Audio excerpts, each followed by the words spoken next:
welcome back to Sacramento. Thank you. We're happy to have you back here. How do you feel? Feel excited, nervous for the audience to see my second short film ever, but I think they're gonna like it, so I'm excited. Okay, so tell us about the short film. Yeah, so the name of the short film is called Picture Perfect. Hmm. It's centered around a traumatized a traumatized man who struggles with mental health problems. And he reverts to painting as a way to cope with his anger issues. Hmm. So one day he paints this portrait of the girl he plans to propose to, and as like almost like a proposal gift, so to speak. But in the midst of him painting it, he comes across her social media after she posts like a picture of herself, and he notices something that's very interesting. And one domino sort of follows another, and crazy things start happening, and misunderstandings start happening, and um, it just it escalates quickly. So that's all I'm gonna say for now. Okay. So you're an actor. Everybody knows you for acting. Mm. Been in a couple Tyler Perry things. I've seen them myself. Hey, Specifically, the one on Netflix, yeah, Medea's Destination Wedding. let's go. Good job, Thank you. fantastic job in that, Thank and you. everybody loves you in Beauty and Black. So, do having all of this acting experience, what made you want to go behind the camera and be the filmmaker yourself? Yeah, that's a good question. I would say it's two things. One of them being God. I had this dream where God told me He wanted me to be a director. So I was like, I don't want to be a director. I just want to be an actor. You know what I mean? But I have to be obedient.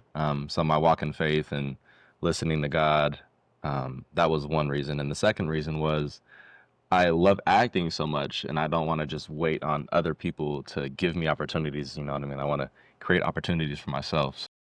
Those are the two reasons. Yeah. And what has been like the biggest difference in the two skills? What did you have to learn as an actor that maybe you didn't know now as a director or Mm. vice versa? I would say utilizing the space, Hmm. using everything, every little detail matters.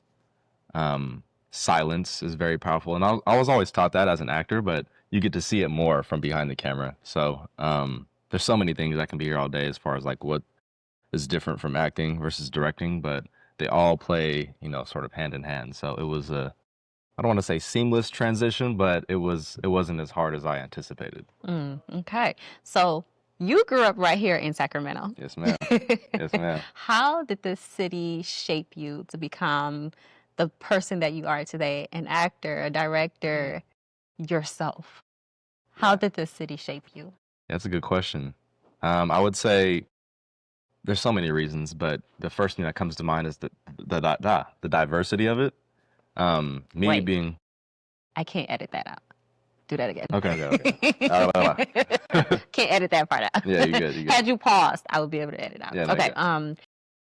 How did the city shape you to become Xavier Smalls, the director and actor, and just the person that you are today? That's a good question, and there's a lot of reasons.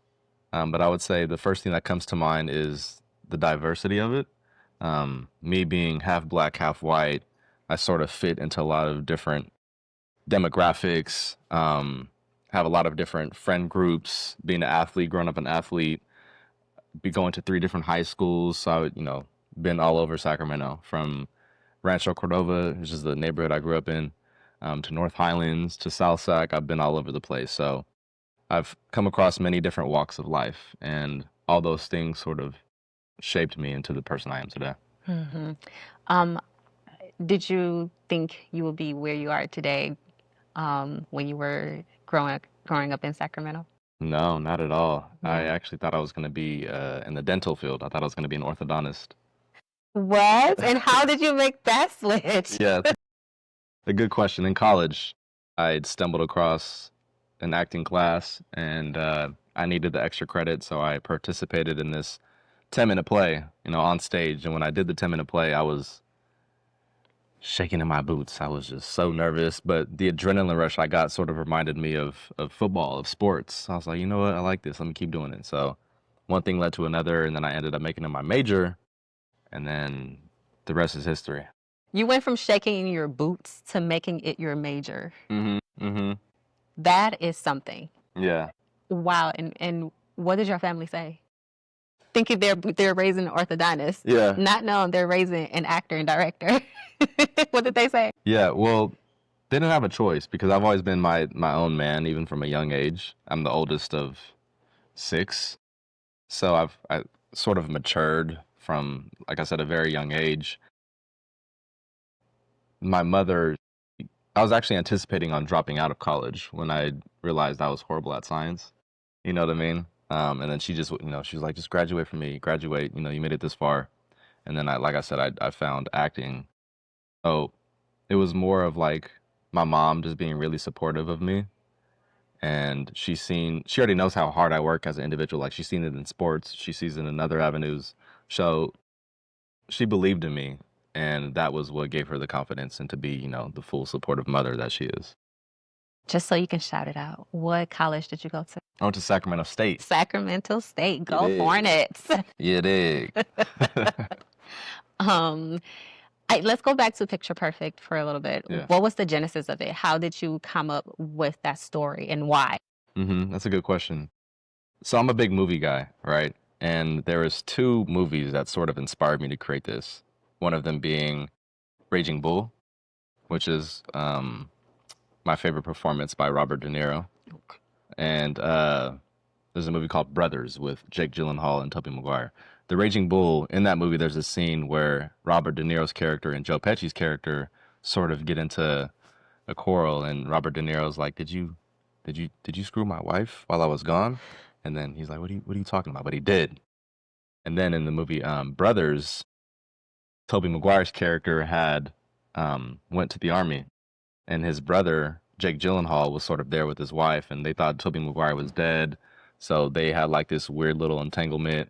And the 2 brothers had a moment as well where he thought he had slept with his wife when he came back, and they realized he wasn't dead. So I just love that suspense, that wondering, is there disloyalty going on between the 2 people I care about most? So I wanted to play with that idea, and also touch on aspects like mental health, trauma, and stuff like that. So I sort of combined all those elements, and yeah, voila, Picture Perfect. I can't wait to see it. What do you hope the audience take away from that film, Picture Perfect? I just hope they enjoy it, because everybody takes away different things, you know what I mean? And I don't want to like hold their hand and say, you got to feel this way, you got to go this way when you watch it. But my biggest thing when I watch anything is I just want to be entertained. So I hope they're entertained from start to finish. This might be my final question, depending on how you answer it. All right. Ooh, it's a lot of pressure. What advice would you give to a kid coming up in Sacramento and think they want to go into filmmaking or even become an actor? This is the advice I'd give them. What? What you want to give them? I'd tell them, use this. Steven Spielberg, one of the greatest directors of all time, he's like, you need to, if you want to make movies, then make movies. Make movies on the device you have. And it can be as small as using action figures. It can be as small as getting your siblings together. Say this, say this way, and go do that. Go run across here, and you can put together a little story. And the more stories you put together, the better you get. And I would say, college isn't for everybody. You don't have to go to college, but one benefit that I got out of going to college was I was able to sort of explore my options and figure out who I was. You know what I mean? And yeah, work on your craft consistently. That's what I would say. Because even after I graduated from Sacramento State, I knew that I didn't feel good enough to be, competing with the big dogs, so to speak. So that's when I moved to New York City, and then I studied at a conservatory, and that's what really I was like, okay, now I feel like I'm, a competitive actor.